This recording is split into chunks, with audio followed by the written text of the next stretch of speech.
If you're exhausted during the day, but then the moment that you get into bed, either your brain switches on or it feels like you get a sudden surge of energy right when you should be winding down to get to bed, that's not a sleep problem. And it's not a coincidence either. What's actually happening for so many people is that your cortisol rhythm has been flipped. And that's a really important clue that the problem isn't even starting at night, it's starting during your day. I lived this exact pattern for years, exhausted during the day and then wired the moment that I would close my eyes to sleep. But once I finally understood what was driving it, I was able to completely fix my sleep. And now it's been 8 years and the pattern has not returned. I sleep great and I feel great. So, in this video, I'm going to show you why this happens and the 4 shifts that will reset your cortisol rhythm back to the way it's supposed to be. Shift number one is to understand why your body is doing this. Because most people have been trying to fix the wrong thing entirely, and you can't fix a pattern that you don't understand. Cortisol is your body's stress hormone, and it's supposed to be high in the morning because that is what gives you the energy and the motivation to get up and get going. And then it should gradually drop throughout the day, reaching its lowest point at night so that your body can finally relax and go to sleep. And here's the thing about chronic stress that most people don't realize: it doesn't always feel like stress. It doesn't have to be a dramatic life crisis or a traumatic event. For so many people, it's much more subtle than that. It's the constant busyness, the never ending to do list, the always being on, the overtraining, over exercising, the inability to truly switch off, even when you're technically free to chill and relax and don't have anything going on. It's that low grade pressure of modern life that's just become so normal that you stop noticing it. Your body has been quietly running in stress mode for so long that it just feels like your personality, just like the way that life is and like that's who you are. But your body notices even when you consciously don't. Because when your body has been in a state of stress for too long without you realizing it, your cortisol has been elevated above what your body considers its natural balance. And your body is constantly burning through its resources trying to keep up. So by the time morning comes, your cortisol is now depleted. It's like it has nothing left to give, which is why you wake up and get out of bed feeling exhausted and unrested. Your cortisol should be rising in the morning to energize you, but it's already been used up. So then throughout the day, you feel drained and exhausted, brain fog, like you're running on empty and trying to push through. And then as the day goes on, the body tries to compensate and cortisol starts rising again in the evening, but that's exactly when it should be dropping. So this is what's creating that wired feeling and that second wind around 9 to 10 p.m., right when you should be getting sleepy and going to bed. Now, there's also another layer to this that most people never take into consideration, which is also why most sleep advice is pretty useless for those with chronic sleep trouble. That flipped cortisol rhythm is only part of the story. The constant busyness and the pressure that you've been putting on yourself during the day has actually trained your nervous system to believe that the only way to survive is to be on high alert constantly. And when that's been your normal for long enough, your brain stops recognizing relaxation as safe. Relaxing has become unfamiliar, and your brain always gravitates towards what's most familiar. So when you finally sit down to rest, your brain goes, wait, this doesn't feel right. We should be doing something, getting more done. And then when you close your eyes to sleep, the same thing happens. Your brain activates. It starts generating thoughts, even random ones, even irrelevant ones. This is your brain intentionally doing everything it can to keep you awake because it genuinely believes that if you fall asleep right now, you're going to be in danger. And I know it sounds so extreme and it's so annoying, right? I get how frustrating this is, but your brain only understands 2 operating modes: safe to relax or unsafe to relax. And because it's been trained to believe that relaxing is unsafe, then being wired at night turned into an automatic habit. And your brain is now doing it on autopilot every night, even if you didn't have a stressful day. So this is the miscommunication happening. Your conscious mind knows everything is fine. Consciously, you're like, it's perfectly okay to sleep. But your survival brain thinks there's still something important to stay alert for, something to solve, something to prepare for, something to fix. And until you address that miscommunication, the autopilot pattern will continue and you'll keep struggling to sleep at night, no matter how physically exhausted you truly are. But here's what's important to understand. Your cortisol rhythm flipped because of a pattern that your brain learned. It's not permanent. It's not who you are. Your natural state is the normal cortisol rhythm, where you have energy during the day and you sleep easily at night. So you just need to start sending the right signals to your mind and body, and then they will naturally rebalance back to that state. And that's exactly what the next shifts are going to show you how to do. And to give you some inspiration that this really works, here are some testimonials from members of my sleep success program who were able to completely turn their sleep around. You can pause the video if you'd like to read through these. Shift 2 is to catch and redirect the daytime danger signals. The best way to start rebalancing your cortisol rhythm starts during the day. And here are some common signs that your nervous system is operating in a state of chronic low-grade stress, which your brain keeps interpreting that your life is in danger.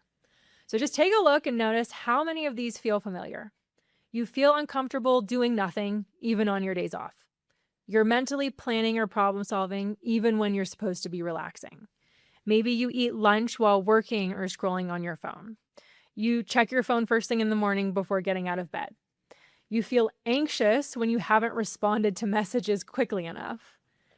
You maybe have trouble delegating because you think it's just easier to do it yourself.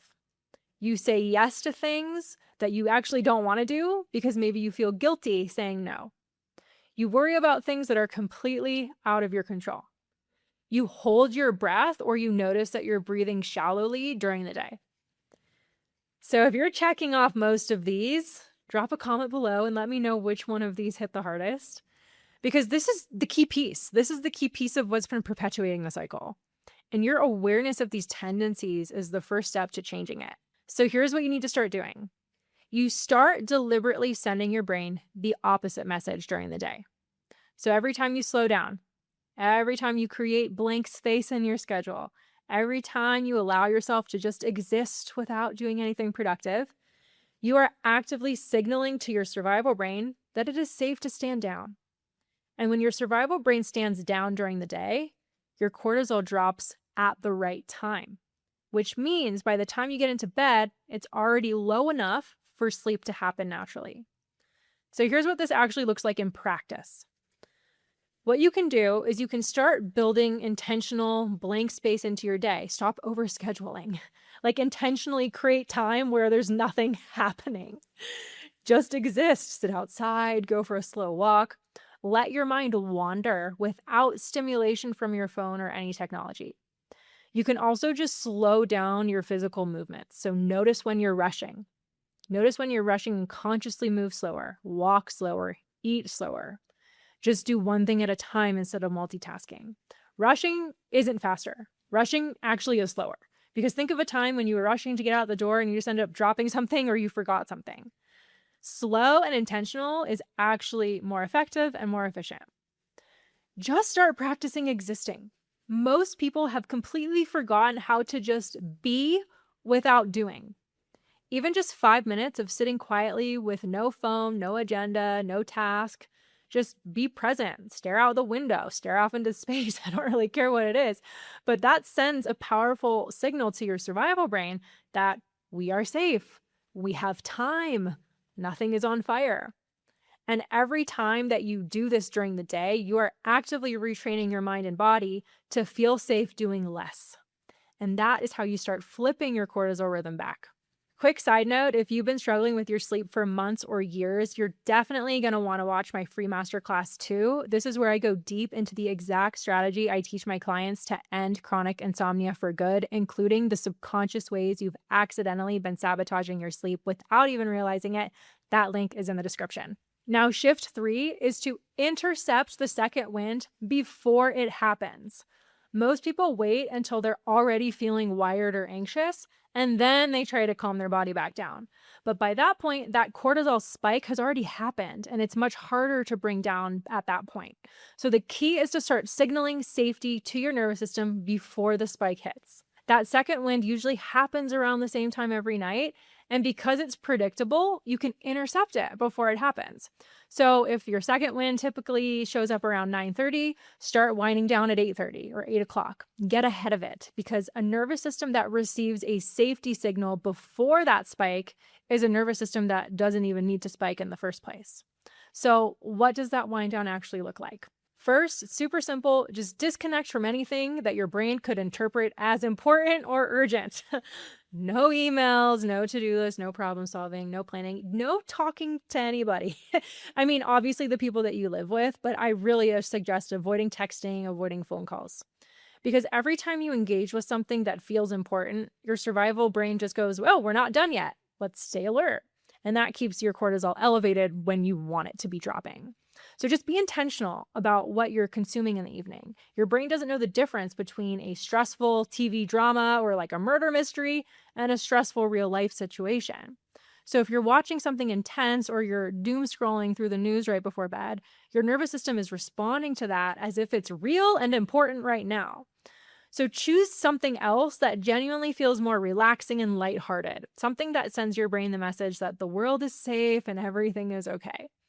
And if your mind is still racing, then do a brain dump. Just grab a piece of paper and just write down everything that's on your mind, every task, every worry, anything you don't want to forget, because getting it out of your head and onto paper tells your survival brain that it's recorded and you don't need to stay alert to remember it.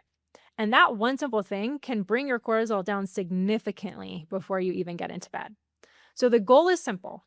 Get ahead of the spike. Intercept it before it happens. And your evenings will feel completely different because you're no longer reacting to the spike, you're preventing it. Shift 4 is to work with the wired feeling instead of against it if it happens to show up. So even with shifts 2 and 3 in place, there will still be nights when that wired feeling shows up in the beginning because you're in this transition phase where you're retraining this pattern. And this is where people accidentally make it worse. So the moment you feel wired at night and you think, oh no, here we go again, your survival brain hears that and goes, threat detected. And so boom, more cortisol floods your system. And then your brain waves also spike from relaxed into wide awake and alert. So fighting the wired feeling adds cortisol on top of cortisol. Frustration adds more cortisol on top of cortisol. Resistance to it adds more cortisol on top of cortisol. And suddenly, what started as a mild restlessness has turned into you lying there for hours completely awake. So the shift is to stop fighting it and start working with it instead. So when the wired feeling shows up, don't resist it, just notice it. And remind yourself, this is just my body thinking there's a reason to be stressed. It's not dangerous. It's not a sign that there's something wrong with me. It's just my survival brain running an old pattern, and I don't have to engage with it. And then you remind yourself that your only job right now is to shift your attention to something else. Read a book, listen to an audiobook or a podcast, and quite honestly, just entertain your mind so that you stop fixating on the feeling in your body. Do something that's still low key so that you're still resting. And then another thing you can do is also refocus your mind on where you physically are in your bedroom. I'm in my house, I'm safe, everything is perfectly fine, I'm in my cozy bed. It feels so great to just relax and lay here. Nobody needs me to do anything right now. This brings your mind back into the present moment, which also signals to your nervous system that everything in the here and now is perfectly safe, which will help your body calm back down faster so that you eventually get to sleep.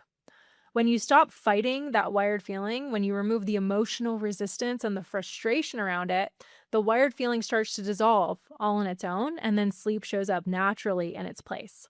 And if you want to set yourself up for the best night of sleep possible tonight, then go watch this video next. I walk you through the exact evening routine that helped me cure my insomnia, and it works way better than the standard sleep hygiene advice. This is what to do in the hours before bed to make falling asleep as easy as possible, and you can watch it right here.